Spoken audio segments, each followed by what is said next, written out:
Great practice day. Getting a chance to get out there for an hour and a half, handle the elements, learn from it. Those are great teaching lessons for us going into, for practice 6. That's exactly what I was looking for. So, again, as you talk about putting your football team together and developing your team, these are the kind of moments that in a, small,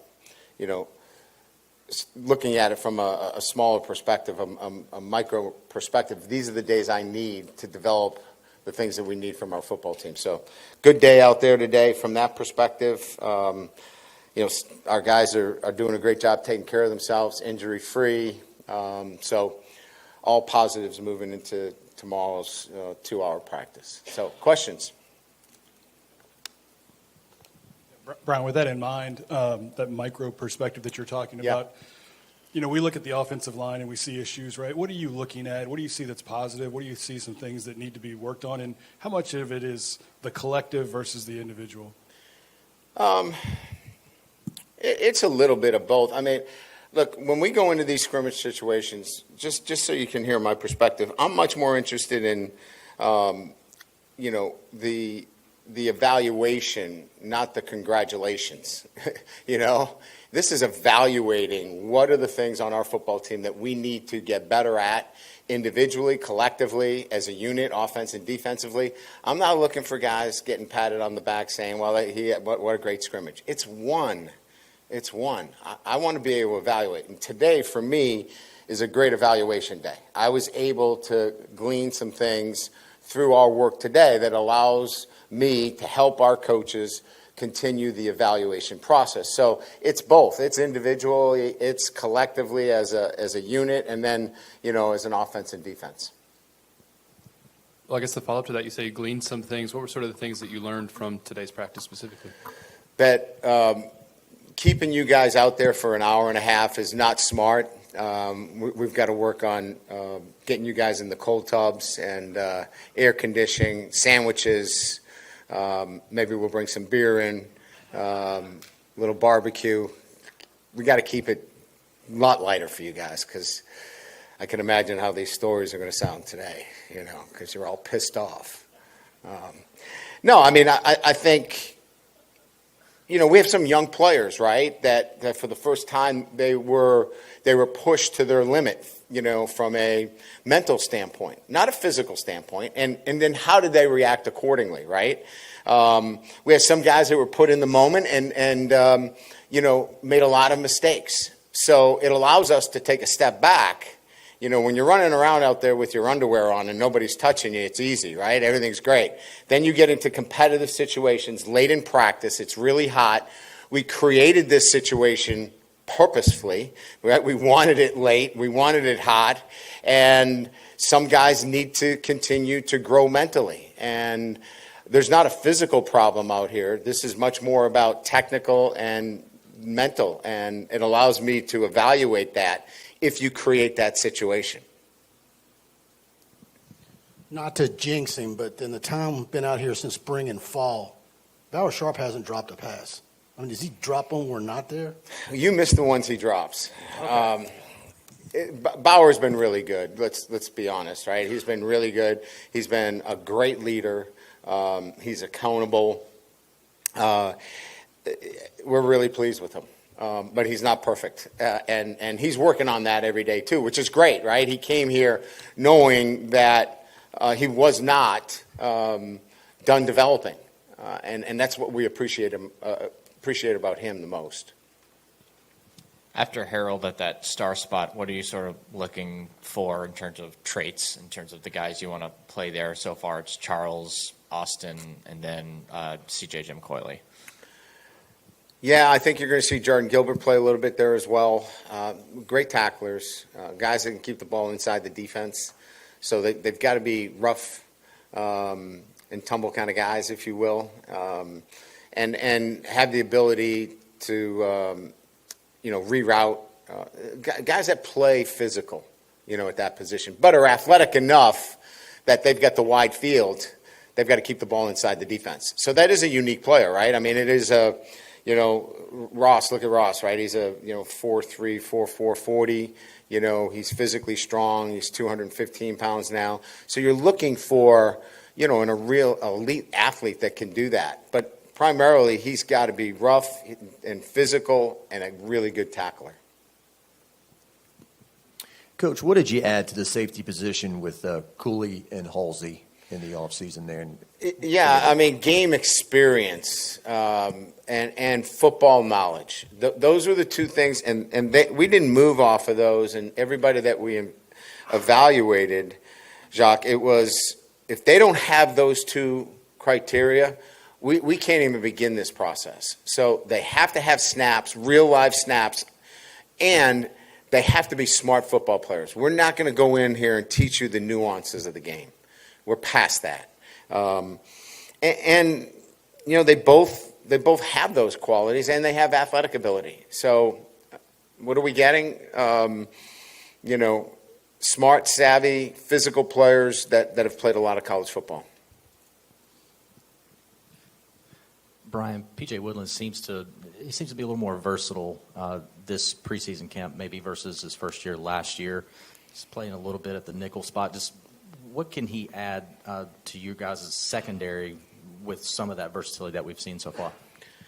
So the first thing that you have to be able to do is what Jacques talked about, is you have to have a football IQ. He's a very smart player. So we can move him around, right? We can move him inside, outside. The field is a lot different when you're an inside corner versus an outside corner. Your landmarks are so different. And not everybody can play that position. So he brings that. He also brings an extra 12 to 15 pounds from last year. He was too light at times, and so it became an issue relative to, tackling.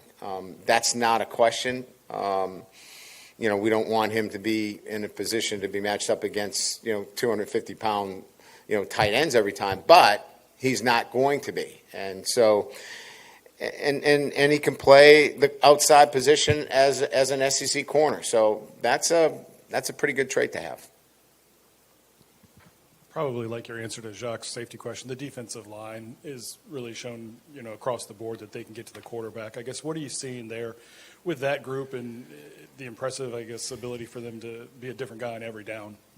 Yeah, if you look carefully, where were a lot of the pressures were from inside out, not outside in. And that's a great thing, right? When you have guys that are creating issues from the inside out of the pocket instead of just rushing off the edge, where you can get a hand on them and widen it and step up. Where we're getting our best success is inside out. And so, Gooden, Guillory, Jamari played a little bit. Butler played some inside. Gabe can play a little bit inside. We can be very dynamic from an inside-out perspective as well. Obviously McKinley's big and long. So when you add that to, what we think is four guys that can play off the edge, you got a pretty dynamic pass rush now. Hey, Coach. It looked like there was one play today. I don't know if it was instinctual or by design, but Garrett saw a hole, took it, and ran. Looked like it could have gone for a bigger gain. Just that element of his game developing this offseason, what kind of effort has he put into that, and just how nice is it to see that? Yeah, I just think learning from last year where he had those opportunities and he didn't take advantage of them. I think he recognizes the fact that the quarterback position is not just about being static and throwing the football or handing it off. You've got to be able to use your legs. He's athletic enough to do that. So I think just education and realization, playing in games where he knew he had opportunities that he needed to do that. And then, he's smart. Like he knows that, he's not going to run the ball 10, 15 times a game. But if he can give us 5, 6 carries when we need them, it's going to make him more effective. Coach, I know it was a point of contention going into the camp, but can you talk about the run game a little bit, how you like that, being more creative and having more of a balance with run pass? How's that coming so far? Yeah, I think we made some progress. We struggled a little bit today with movement. As you know, we're moving a lot up front, and, this is the week that we're installing some of our movement. So that becomes a little bit more difficult, on our guys up front, in handling the movement. The guys up front are pretty good. So I think more than anything else, it's just handling the movement up front. But I'm pleased with the structure of the run game, the way it's progressing, from a direct snap to shotgun, a variety of different looks. And we still have a lot to install at this point. So where am I right now with it? I feel pretty good. We've got to do a better job up front handling the movement. Coach, over here. One of the transfers we're watching is Patrick Payton, the edge rusher. What have you seen from him through the first few practices? Yeah, I think he's, Patrick would tell you the first, if you asked him, is that, this is a big workload for him, one that he's not quite as familiar with, and he's done a really good job of handling additional workload. And so he's rounding into that kind of football shape that we all need him to be in, to play at the highest level. But he's been great. I mean, he's done everything we've asked him to do. It's a competitive situation. He knows it, but he's learning every day. And he came here because he wanted to obviously develop at a higher level. And not that they didn't develop him at Florida State, but he was looking for more of that. That's why he transferred. And we want to meet and exceed that, his wishes. And so we've spent a lot of time, and Coach Peoples spent a lot of time with him on his technique and developing his technique. Hey, Brian, yesterday you talked a little bit about Caleb Jackson. It looked like today Harlem Berry ran behind Caden Durham second. Would you mind just to explain a little bit about the running back rotation, maybe what you've seen from Harlem so far? I think we all know his traits, right? Very smooth. He's got elite speed, catches the ball well. But, there's a transition from high school to college. The tackling is different. The physicality is a little bit different. So, Caleb is a difficult guy. He ran through a couple of outside zone plays today where the first tackler, he just kind of shedded. Harlem is getting used to that. So there's a bit of a transition for him in high school tackling and college tackling. So this is just a process for him and for us. We really like him. We think he's going to have to play for us this year. But there's a bit of a transition there in terms of learning the physicality that comes with playing here. The first couple of practices indoors, I noticed you were watching the offensive line intently in their drills. What do you glean from that? What are you looking for, and how does it help you get that evaluation that you're looking for? Some of it's because, we're trying to develop depth along the offensive line. It's not necessarily the starters. It might be an Ori Williams. It might be a Carius Kern. A Brett Bordelon, at the center position. So my eyes go towards those guys that maybe we don't watch as much because everybody's got the eyes on the starters, and I can watch them on film.